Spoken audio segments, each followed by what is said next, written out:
আসলে শাকিব বুবলি জুটি বরাবরই দর্শকদের পছন্দের, আপনি যেটি বলছিলেন যে জনপ্রিয় একটি জুটি, তো সেখান থেকে দর্শকদের ভালোবাসা সবসময় ছিল, আছে এবং থাকবে। আর আমরা অ্যাজ এন আর্টিস্ট যখন কাজ করি সবাই ইন্ডিভিজুয়ালি কিন্তু নিজস্ব সত্তা নিয়ে কাজ করি। সেখান থেকে আমার মনে হয় যে যখন অন্যদের সাথে বা অন্য শিল্পীদের সাথে কাজ করি সেটাও দর্শকরা তাদের মতো করে আসলে গ্রহণ করে। সো এটাই। আর আমার মনে হয় যে শিল্পীদের সবার নিজস্ব একটা সত্তা থাকে, সেখানে অন্য কিছু ম্যাটার করে না। খুব দারুণ প্রশ্ন।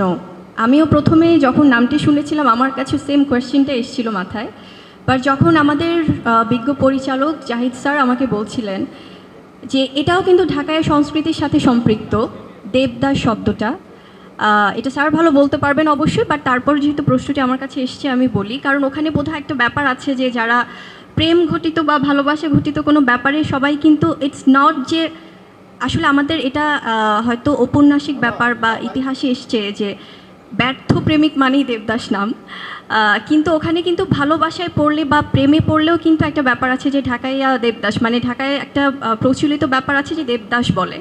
সো সেখান থেকে ব্যাপারগুলো আছে এবং বাকিটা তো সিনেমায় দেখা যাবে এবং আমাদের সম্মানিত পরিচালক বলতে পারবেন।